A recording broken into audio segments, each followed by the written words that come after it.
성도 여러분, 혹시 흥행하는 영화의 비결이 있다면 그것이 무엇인지 아십니까?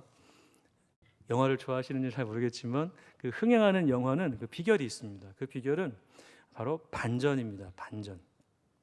예를 들면 우리 그 얼마 전에 좀 됐지만 기생충이라는 우리 한국 영화, 기생충을 보셨는지는 모르겠지만 영화를 쭉 보다 보면 어떻게 저런 스토리를 만들어낼 수 있을까? 어떻게 이렇게 플롯이 짜여져 있고 저런 결론을 낼 수 있을까? 그 보는 사람들의 그 마음을 이렇게 들었다 놨다 하죠. 그리고 고전이지만 외국 영화 중에 뭐 유주얼 서스펙트 같은 그 영화를 보셨는지 모르겠지만 잠시 스포를 하겠습니다. 정말 천재적인 범인이 그 정말 기발한 아이디어로 그 경찰서를 이렇게 빠져나오는 영화인데요. 그러니까는 마지막 장면에 그가 범인이라고는, 그가 악당이라고 생각하는 사람은 아무도 없었을 것입니다. 그러니까 보는 사람들의 그 상식과 기존의 틀을 깨는 그런 어떤 영화가 크게 성공을 하고 인기가 높아집니다. 그런데 반면에 참 궁금한 것이 있습니다. 이렇게 사람들이 그 영화나 이런 어떤 재미난 것들에 열광을 하는데요. 왜 하나님께는 열광하지 않을까요? 영화나 드라마나 뭐 기타 등등 우리의 삶에 일어난 일들에 대해서는 막 열을 내고 막 관심을 갖는데 우리 하나님 같은 분한테는 관심이 없단 말이죠. 과연 왜 그럴 것 같습니까? 그 이유는 단순합니다. 심플한데요. 바로 그 하나님을 고리타분하게 생각하기 때문입니다. 하나님은 재미없는 분이야. 하나님은 반전이 없고 그냥 뭐 몇 년 전 그 오랜 이제 예전에 있었던 어떤 뭐 그리스 로마 신화의 한 존재일 뿐이야라고 그들은 생각하기 때문입니다. 그들이 경험하지 못하고 체험하지 못한 부분들, 그리고 기타 등등 여러 가지 삶의 집약체가 하나님을 그렇게 판단하게 만드는 것이죠. 성도 여러분, 하나님이 재미없으신 분이십니까? 하나님이 유치하시고 하나님이 뭐 보잘것없는 드라마가 보다 더 재미없고 반전이 없으신 분인가요? 조금만 생각해 보면 그렇지 않습니다. 성경을 조금만 깊게 생각해 보면 읽으면 그렇지 않다는 것을 알 수 있습니다. 창세기 1장을 딱 펴는 순간 이 세상의 시작이 무엇인가를 알려주죠. 우리의 그 작은 뇌로는 이해할 수 없는 정말 우리의 어떤 생각과 상식을 깨는 일들이 일어납니다. 창조의 그 힘이 하나님께 있는데 빛이 있으라, 빛이 생겨나죠. 해와 달과 별 있으라, 말씀으로 선지를 창조하신 하나님. 딱 반전이잖아요. 어떻게 이럴 수 있을까? 과학과 현대 문명에 익숙해져 있는 우리에게는 그런 하나님의 존재가 반전이죠. 뭐 이것뿐만이겠습니까? 뭐 요한계시록에 이르기까지 어마어마한 이야기가 성경에 기록되어 있죠. 제가 드리고 싶은 말씀은 이게 아니라 세상 사람들은 그렇게 생각할 거라고 생각이 들지만 안타깝게도 믿는 저희들에게도 이러한 하나님에 대한 인식이 있다는 거예요. 하나님이 반전이 없고 따분하고 재미없고 그 하나님은 뭐 예전에 내가 그때 수련회 때 만났던 하나님으로 기억되고 있는 일들이 종종 있다는 것입니다. 제가 말씀을 준비하면서 좀 많이 제 자신에게도 도전이 되었던 게, 저희가 좀 그 예배의 텀이 길었잖아요. 거의 석 달 가까이 예배를 못 드렸습니다. 근데 한 가지 제가 마음속에 두려운 것이 자꾸 생겨나는 거예요. 이게 시간이 이렇게 길어지면 길어질수록 제 마음속에 드는 생각이 뭐냐면 성도님들이 여기에 익숙해지시면 안 되는데 였어요. 예배 자리에 나오는 것이 불편해지면 안 되는데, 그냥 앉아서 인터넷 예배 드리는 것이 익숙해지면 안 되는데, 그보다 더 깊은 자리가 있는데 아직 우리가 하나님과 깊게 경험해 보지 못한 신비로운 일들과 놀라운 일들이 우리 인생 가운데 남아 있는데 거기에 매어져 있고 여기가 조사오니 할까 봐 좀 두려웠습니다. 제 자신도 그랬고요. 근데 이게 예배가 시작이 되고 이 말씀을 전할 수 있다는 것이 얼마나 기쁜 일인지 다시 한번 느낄 수 있었습니다. 성도 여러분, 우리 하나님은 재미없는 분이 아니고 반전이 없는 분이 아니라 우리의 상식과 이성과 우리의 삶의 경험을 뛰어넘는 거룩하시고 전능하신 하나님이십니다. 그 하나님이 우리의 하나님이시고 우리 목동중앙교회의 하나님이십니다. 그 하나님 앞에 우리가 나아가는데 혹여나 이 자리 가운데 계시는 성도님들의 마음이 굳어져 계시다거나 정말 삶의 무료함을 느끼신다거나 하나님을 생각할 때마다 답답하시다거나 그러시다면 오늘 이 말씀을 통하여 다시 한번 도전을 받으시고 정말 식어져 있는 우리의 신앙과 삶의 모습들을 다시 새롭게 회복하는 시간이 되기를 간절히 소망합니다. 오늘 이 한나의 기도가 바로 우리에게 그런 도전이 되기를 간절히 원합니다. 자, 오늘 한나의 기도는 크게 세 파트로 볼 수 있습니다. 첫 번째 파트는 1절입니다. 두 번째 파트는 2절에서부터 9절까지의 말씀이고요. 8절까지의 말씀이고요. 세 번째 파트는 9절에서 10절입니다. 이것을 좀 세밀하게 한번 성도님들과 살펴보고자 합니다. 자, 첫 번째 파트. 자, 첫 번째 파트는 2장 1절인데요. 자, 2장 1절에 나와 있는 핵심은 바로 무엇이냐면 기도 응답에 대한 한나의 반응입니다. 하나님이 한나의 기도에 대한 응답을 주셨잖아요. 그 하나님의 응답에 대한 한나의 그 감격의 반응입니다. 자, 1절을 우리 다 함께 읽어보겠습니다. 시작. 한나가 기도하여 이르되 내 마음이 여호와로 말미암아 즐거워하며 내 뿔이 여호와로 말미암아 높아졌으며 내 입이 너의 원수를 향하여 크게 열렸으니 이는 내가 주의 구원으로 말미암아 기뻐함이니이다. 이 1절의 분위기가 어떻죠? 너무 기쁜 거예요. 한나가. 이럴 수 있을까? 어쩜 이럴 수 있을까? 너무 기쁘고 즐겁다. 지금 이 고백을 하나님께 드리고 있는 것이죠. 자, 후반부에 보면 이는 내가 주의 구원으로 말미암아 기뻐함이니이다라고 이야기를 하고 있잖아요. 그러니까 한나는 하나님으로부터 어떤 구원을 받았어요. 그 구원이 무엇일까요, 성도 여러분? 다들 예상하시겠지만 아이를 갖게 된 것이죠. 고대 사회에서 잉태하지 못하는 여인의 삶은 그것 자체로 절망이고 고통입니다. 아무도 인정해주지 않아요. 좀 좋은 일일지 모르겠지만 한나는 그래도 그 부족함이 없는 경제적으로 현실적으로 어려움이 겪지는 않았어요. 아는 편인 엘가나가 그 다른 그 분인나보다 훨씬 더 많이 한나를 사랑했거든요. 근데 뭐 중요한 것은 무엇이냐면 아무리 남편이 사랑을 해주고 정말 재정적으로 뭐 물질적으로 여러 가지를 다 많이 준다 한들 이미 구멍 나버린 것들을 구멍난 가슴에 그런 것들이 채워질까요? 안 채워질까요? 채워지지가 않죠. 왜냐하면 근본적인 해결이 아니기 때문에 그렇습니다. 너무 목이 마른 사람한테 물을 줘야지 콜라나 사이다 주면 어떻게 생각하세요? 그것도 한두 번이지. 그거 마시다 더 갈증 나죠, 그죠?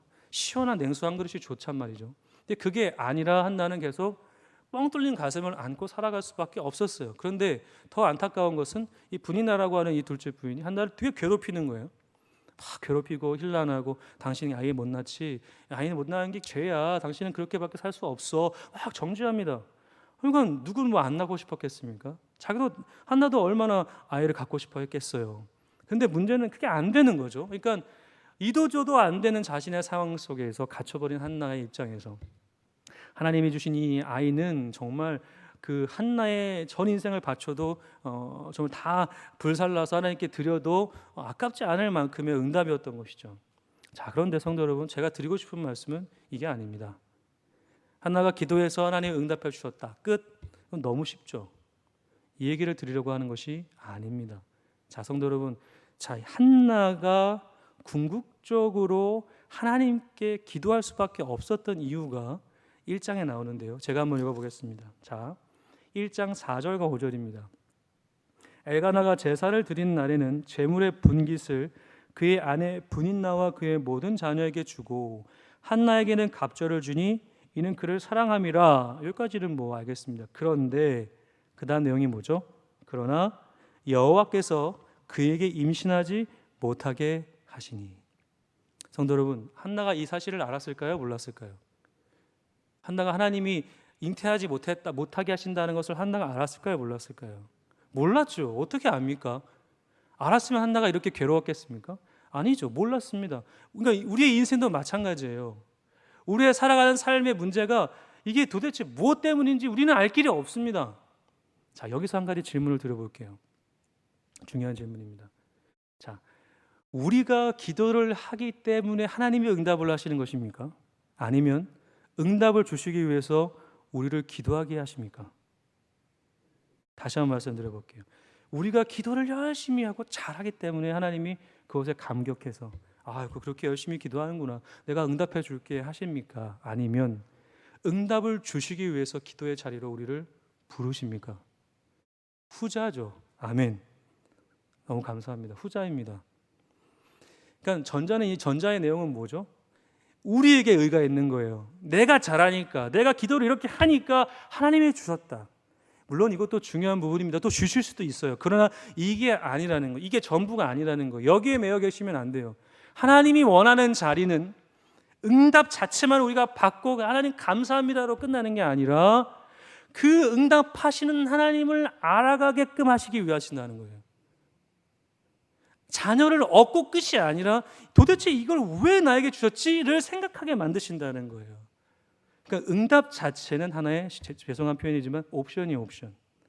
그는 따라오는 거예요. 더 궁극적인 이유는 하나님께 있었다는 거예요. 한나가 기도하게끔 하나님이 한나를 몰아붙이신 거예요. 몰아붙이신 거예요. 왜 그러셨을까요? 궁금하지 않으십니까? 성도 여러분, 왜 하나님이 한나에게 그렇게 이런 일을 허락하셨을까요? 조금 앞으로 가보겠습니다. 조금 이 내용에 앞으로 가보면, 자, 성도 여러분, 하나님께서 아브라함에게 마지막에 22장쯤에 뭐라고 말씀하시죠? 창세기 22장쯤에 자녀를 주셨잖아요. 100세 때는 그 정말 아름다운 사랑스러운 이삭을 주셨는데, 주시고 나서 얼마 있지 않죠? 이삭이 다 얼마 장성하고 나서 행복하게 잘 살았습니다 라고 끝나면 좋은데, 아브라함에게 도전을 하시죠. 이삭을 번제로 바치라. 저는 하나님도 하나님이지만 제가 충격적인 게 뭐였냐면 아브라함의 반응이었습니다. 아브라함이 어떻게 반응하죠? 하나님, 이럴 수가. 이 아들이 어떤 아들인데 지금 이 아들을 데려가 가시려고 하십니까? 이게 상식적이지 않습니까, 성도 여러분? 아니, 어떻게 얻은 아들입니까? 그 평생에 걸쳐 기다려서 거의 몇십 년 동안 기다려서 얻은 아들인데 이 아들 달라뇨. 근데 하나님, 아브라함은 어떻게 합니까? 그 22장을 쭉 살펴보시면 아시겠지만 아브라함이 하나님께 한마디도 대꾸하지 않습니다. 그냥 데리고 가요. 그 다음날 바로 1절 2절에서 그 얘기를 하고 3절에 아브라함이 움직이는 걸 나란히 해주는데, 아브라함이 아침에 일찍 일어나 이렇게 표현이 되어 있어요. 그러니까 아브라함은 고민하지 않았어요. 바로 출발한 거예요. 그런데 그 가정 속에 이삭이 물어보면 아빠에게, 아빠 이게 번제가 없는데요, 재물이 없어요. 그러니까 아브라함이 뭐라고 이야기합니까? 번제할 어린 양은 누가 준비하신다? 하나님이 준비하신다. 자, 성도를 보십시오. 아브라함의 기도의 제목은 뭐였죠? 이삭이었죠. 근데 이삭을 얻은 후에 아브라함의 반응은 이삭 자체에게 있습니까? 하나님께 있습니까? 하나님께 있다는 거예요. 제가 오늘 드리고자 하는 말씀의 핵심은 이것입니다. 응답만을 원하시면 안 돼요. 하나님이 진짜 원하시는 건 응답을 주시는 하나님께 우리가 집중하는 것입니다. 그 하나님을 우리가 알길 원하시는 거예요. 관계를 원하시는 거예요. 사사기의 시대는 아무 시대입니다. 그들은 하나님을 찾지 않았어요. 사사기의 패턴이 무엇이죠? 죄를 짓고 하나님의 심판, 회개, 회복. 죄를 짓고 하나님의 심판, 회개, 회복. 그런데 이게 계속 반복이 되죠. 그죠? 왜 이 사슬이 끊어지지 않죠? 이스라엘 백성들이 하나님을 관계적으로 아는 게 아니라 수단과 도구로 한 거예요. 그러니까 내 어려움만 해결해 주면 돼요. 하나님은 내 아픔만 해결해 주면 돼요. 끝나면 돼. 이 전쟁만 끝나면 두고 봐. 내가 어떻게 살지. 그럼 더 내가 화려하게 살 거야. 예전보다 더 멋지게 살아가야지 라는 생각 속에 이스라엘 백성들이 가득 차 있었어요. 그러니까 뭐가 문제예요? 응답해 주시는 하나님의 문제가 아니라 그 하나님을 잘못 알고 있는 이스라엘 백성들의 죄가 있는 거예요. 그것을 깨부시는 게 사무엘 상하입니다. 하나님이 우리의 썩어진 죄의 습관들, 하나님을 수단으로 알고 도구로 아는 우리의 죄악성을 깨부수는 게 사무엘 상하예요.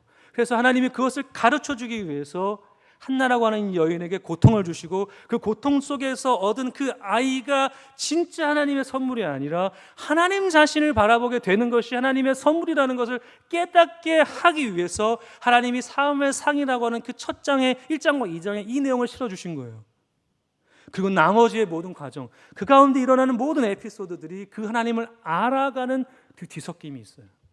거기에 이스라엘 백성들이 왕을 구하고, 그 왕에 대한 응답이 사울이고, 그 사울이 잘못함으로 말하면 이스라엘 망하는 상황 속에서 하나님이 세우신 다윗, 그 다윗의 넘어짐과 실수 속에서 하나님이 이루어가는 일들, 열왕기 상하, 역대 상하, 역사, 그 모든 역사서 가운데 하나님이 어떻게 이스라엘 백성들을 만지시고 회복시키시는지, 오라 우리가 여호와께로 돌아가자고 하는 그 뉘우침의 자리로 나가게까지 하나님이 얼마나 하나님 자신을 말씀하시고 증거하시는지를 깨닫는 자리가 바로 사무엘 상하 1, 2장에서 등장을 한다는 것이죠.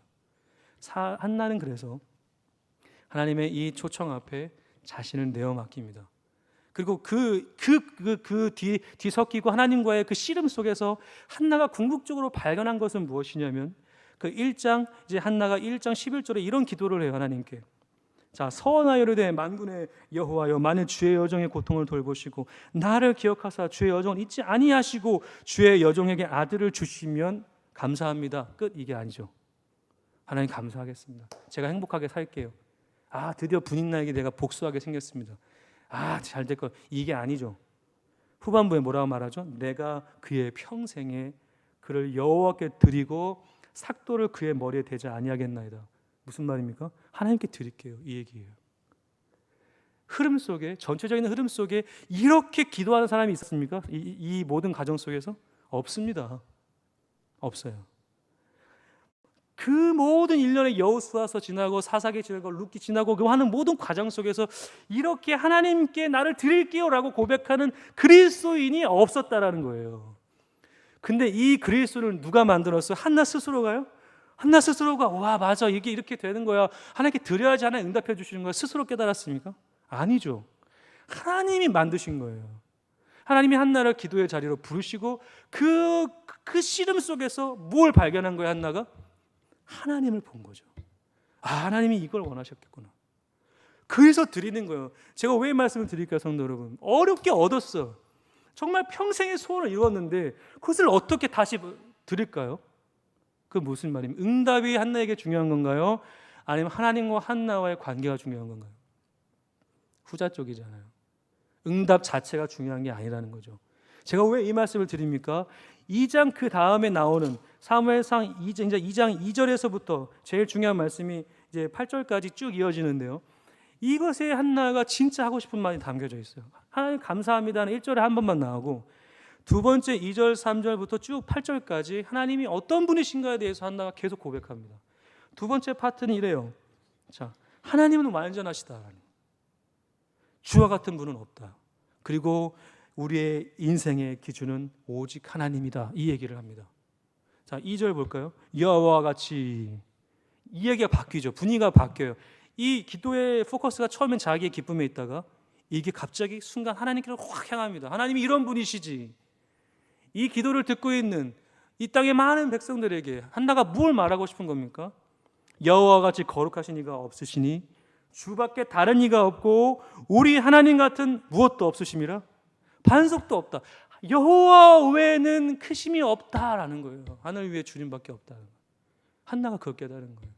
와, 하나님, 제가 하나님을 직접 배우니 그 응답을 경험해 보니 그 응답은 너무 작은 거였습니다. 하나님을 만나보니 그 하나님이 얼마나 크시고 높으신지 내가 너무 부족한 자임을 깨닫습니다. 그 얘기를 하고 있는 거예요. 그러고 나서 3절에 뭐라고 말합니까? 실제로 하나님을 딱 만나는 순간 한나가 내뱉은 말은 이거예요. 심히 무슨 말을 내뱉지 말라고요? 교만한 말을 하지 말 것이다. 오만한 말을 너희 입에서 내지 말지어다. 여호와는 지식의 하나님이시라 행동을 나라 보시느니라. 여기 하나님이 있다, 저기 하나님이 있다, 이것이 하나님의 응답이다, 저것이 하나님의 응답이다, 내가 하나님 왜 그렇습니까, 저렇습니다, 내가 생각하는 판단의 말을 하나님 앞에서 쏟아낼 수 없다는 거예요. 진짜 하나님 앞에 서게 되면 녹아내리는 겁니다. 우리는 눈사람이에요. 눈사람. 추운 겨울에 눈사람이 버티지만 해가 한번 딱 뜨기 시작하면 녹아내리는 것처럼 하나님 앞에 우리가 진짜 그 임재 앞에 나가잖아요. 성도 여러분, 한마디도 할 수 없습니다. 그 하나님의 크심과 위대하심. 그래서 하나님이 이스라엘 백성들에게 나타나실 때 어디 가운데 나타나셨어요? 구름 가운데 나타나셨잖아요. 진짜 하나님이 딱 보이시면 다 죽으니까, 그 거룩함 때문에 죄된 인간들은 다 죽으니까 하나님 스스로 자신을 감추셨단 말이에요. 한나는 그 가운데 이 모든 씨름 속에서 그 하나님을 딱 배우니까, 우와, 하나님 어떤 분이신가, 나는 정말 보잘것없구나, 내가 고민해왔던 모든 것들이 의미가 없구나, 우와, 하나님이 이런 분이신 거야. 그래서 행동을 달아보신다. 이걸 직역하면 이렇습니다. 우리의 신앙의 모든 것들의 무게를 재보신다. 자, 무게를 재는 자의 위치가 어디일까요? 그 무게추 안에 있습니까? 무게추 밖에 있습니까? 밖에 있잖아요. 안에서 우리가 뭐 지지고 볶는다고 해서 우리가 우리 자신을 압니까? 모르죠. 밖에서 봐야 알죠. 하나님이 우리의 신앙의 무게를 달아보신다는 거예요. 나는 잘하는 것 같아요. 나 정도면 조이 이 정도면 잘하는 거 아니야? 좀 근데 아니라는 거예요. 나는 이 정도면. 근데 하나님이 저를 보셨을 때 딱 하셨어요. 하나님의 그 저울에 내가 딱 들어갔을 때 제가 생각하는 내 자신이 아닐 수 있다는 거예요. 한나가 그걸 본 거죠. 이 하나님의 두려움과 위험 앞에 한나가 이제 좀 더 우리의 삶의 실제적인 이야기를 4, 5, 6, 7, 8절을 통해서 합니다. 4절과 5절을 보면 핵심은 이렇습니다. 우리가 생각하는 인과율 있잖아요. 무슨 이야기냐면 부자는 영원한 부자이고 가난한 자는 영원한 가난하고 아픈 자는 영원히 아파야 하고 없는 자는 영원히 없어야 하는 게 이 세상의 논리입니다. 여전히 부자는 잘 살아요. 세상이 경제적으로 어렵다 해도 부자는 부자입니다. 서민들은 어떻죠? 계속 어렵죠. 아무리 옆에서 지원해 준다 해서 삶이 나아집니까? 그렇지 않아요. 그래서 어떻게 합니까? 밑에 있는 자들은 위로 올라가려고 안간힘을 쓰고 위에 있는 자들은 안 뺏기려고 애를 씁니다. 이게 세상의 논리죠. 가지지 못한 자는 그냥 영원히 뺏기는 거예요. 힘이 있는 자의 논리에 당할 수밖에 없는 거죠. 그런데 이 얘기는 뭐예요? 용사의 활은 꺾인대요. 용사, 정말 누가 봐도 힘 있는 자의 활, 그의 그 정력 아닙니까? 그 능력이 꺾인다는 거예요. 그리고 넘어진 자, 연약하고 부족하고 힘없는 자, 그들에게는 힘으로 띠를 띈다는 거예요. 그들에게 무슨 힘이 있었겠습니까? 이런 일들을 누가 행하셨다? 하나님이 하셨다. 풍족한 자들은 양식을 위하여 품을 팔고, 이 말이 됩니까? 줄이던 자들은 다시 줄이지 않는다.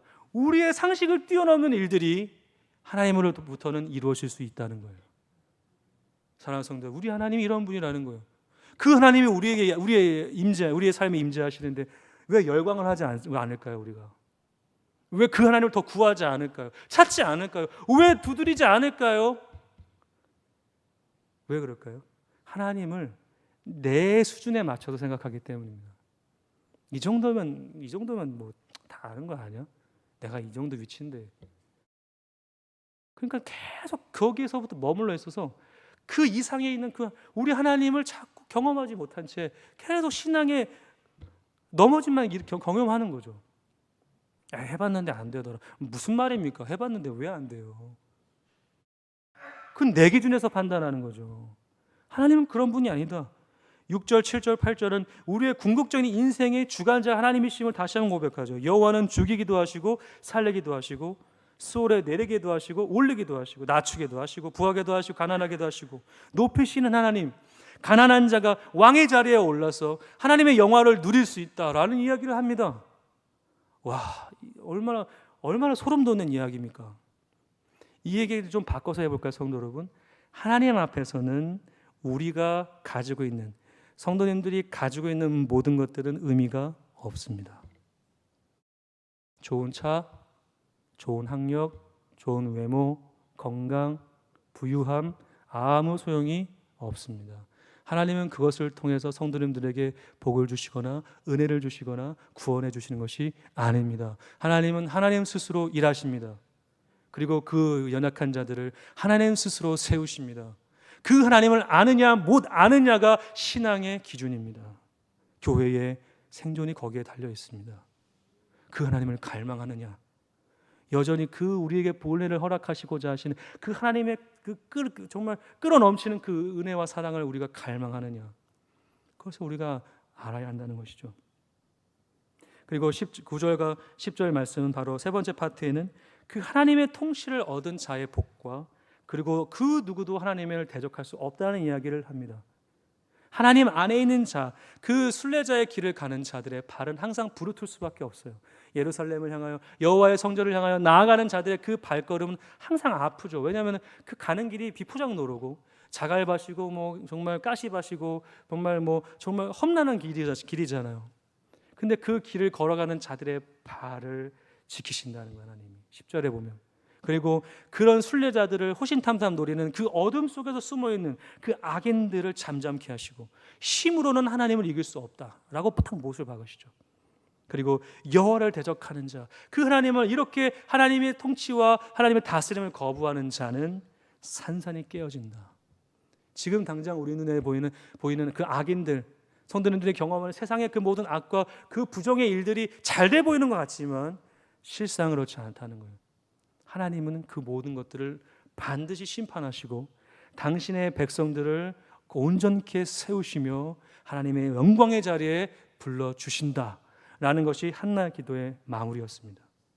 저는 이 말씀을 쭉 묵상하면서 정말 진짜 정말 제 자신의 신앙이, 내가 하나님을 인식했던 그 신앙의 패러다임이 이렇게 뒤바뀌는 게 막 이렇게 삐그덕거리는 걸 느꼈어요. 이 정도면, 그래, 이 정도면이었다고 생각했던 것들, 내 일상 속에서 일어나는 모든 일들이 무의미하게 생각했는데 그게 아니었다는 거죠. 사랑하는 성도 여러분, 하나님은 성도님들에게 관심이 있을까요, 없을까요? 있죠. 왜 없겠습니까? 너무 있으셔도 너무 있으시죠. 그런데 문제는 우리가 그 하나님께 관심이 없다는 거예요.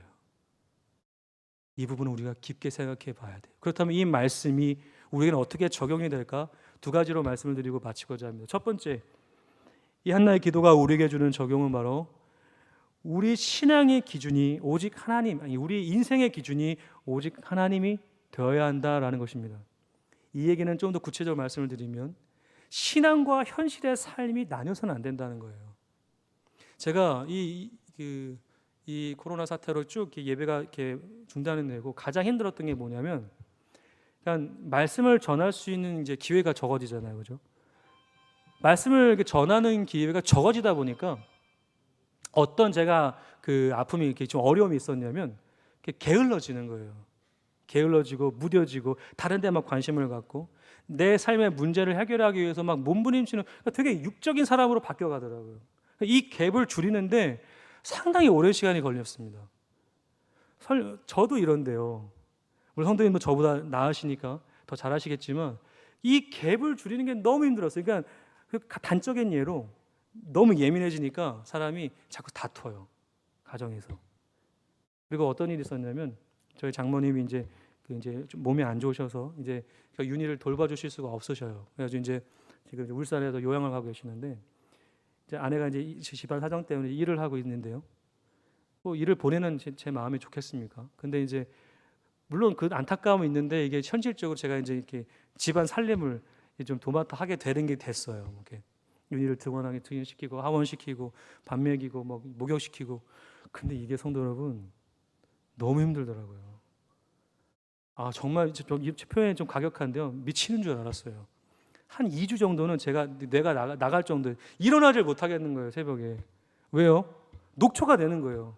교회 일도 해야 되고 또 가정도 돌봐야 되고 빨래하는 거, 아이 밥 차려주고 설거지하는 거, 그리고 빨래하면 또 개야 되잖아요. 빨래 개야 되고, 좀만 멍 때리고 있으면 집안이 막 어질러져 있으면 또 그거를 못 보니까 또 치우고, 그러면 한 12시 11시가 넘어가고 막. 와, 이게 막 계속 반복이 되는데 제가 지금 2달 반 동안 이걸 하고 있거든요. 조금 적응이 됐어요. 그러니까 이게 몸이 피곤하니까 짜증이 막 일어나는 거예요. 그래가지고 사소한 거에 이제 말다툼이 막 일어나고, 그러니까 제가 어떤 생각을 하게 됐냐면, 도대체 내가 이걸 왜 하고 있는 거지? 막 이런 막 고민이 빠지는 거예요. 근데 제가 이제 시간이 지나고 이게 조금 적응이 되고 조금씩 좀 익숙해지는 상황이 되니까 어떤 걸 제가 느끼게 됐냐면, 제 평생에 이걸 한번 언제 해보겠습니까, 성도 여러분? 해보니까 우리 어머니들의 위대함을 알겠더라고요. 제가 여러분 이정희 전사에 계시지만 전사님께 그랬어요.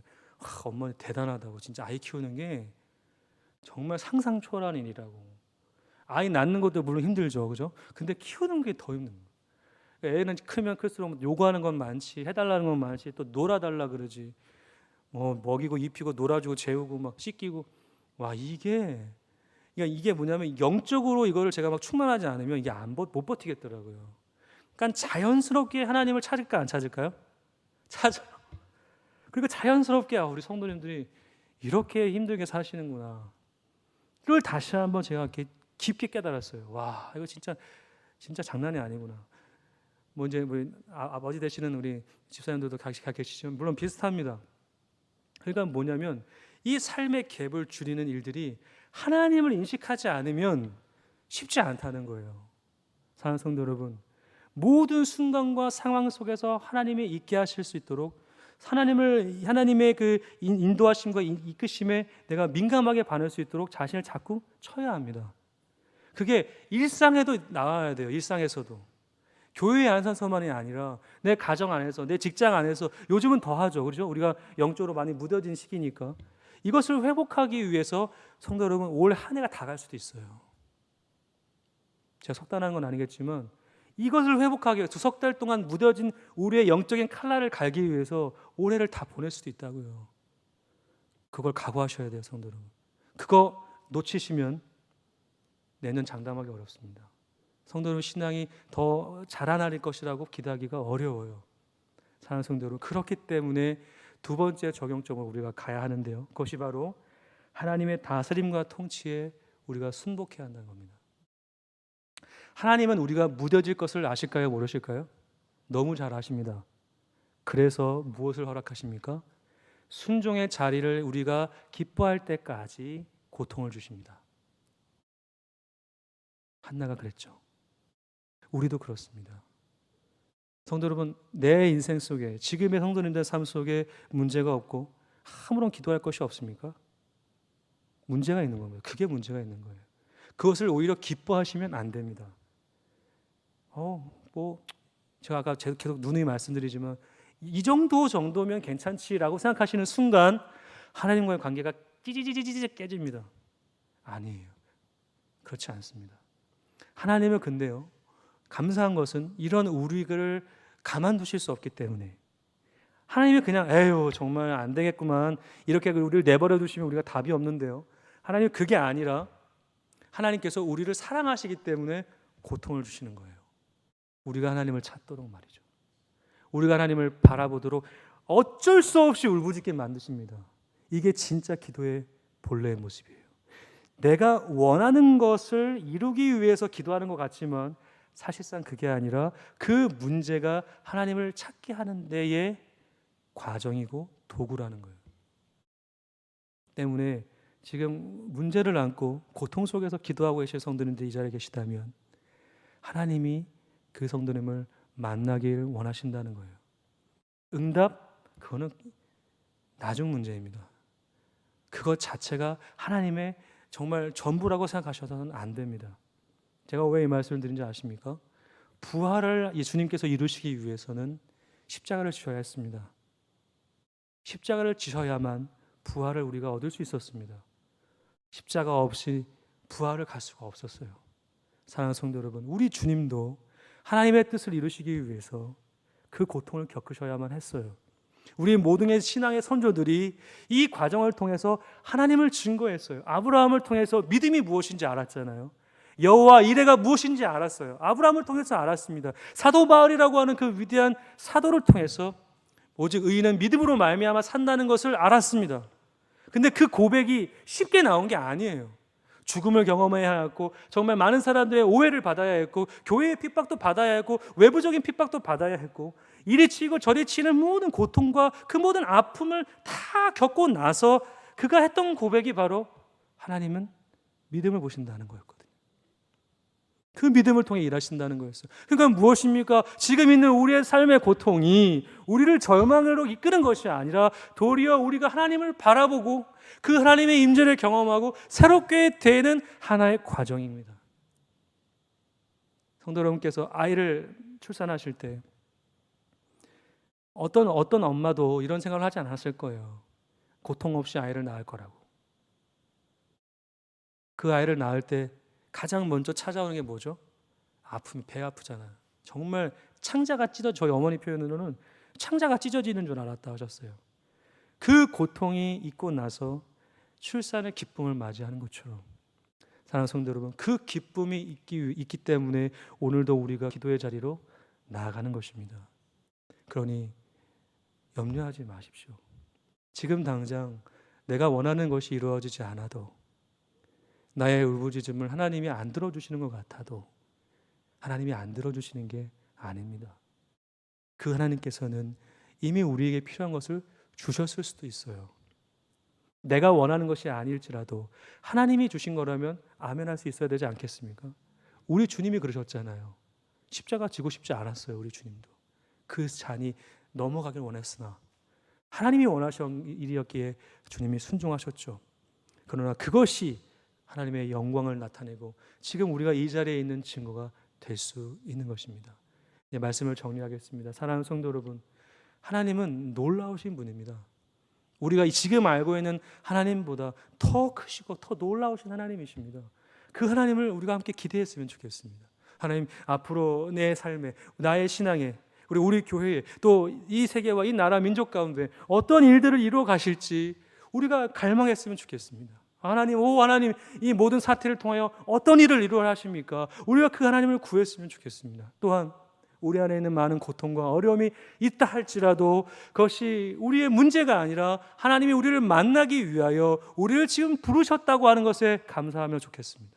주여, 이 부르심 속에 내가 순종할 수 있게 하시고 이 고통이 하나님이 원하시는 고통이 될 수 있도록 내 마음을, 나의 삶을 인도해 달라고 우리가 기도하였으면 좋겠습니다. 사랑하는 성도 여러분, 이렇게 주님 안에서 다시 예배할 수 있어서 너무 기쁘고 감사합니다. 이 예배의 자리를 성도님들 끝까지 지키셔서 이 교회가 정말 사랑하는 성도님들의 가정과 삶에 임하게 주님의 은혜가 하등 넘치기를 간절히 소망합니다. 기도하겠습니다.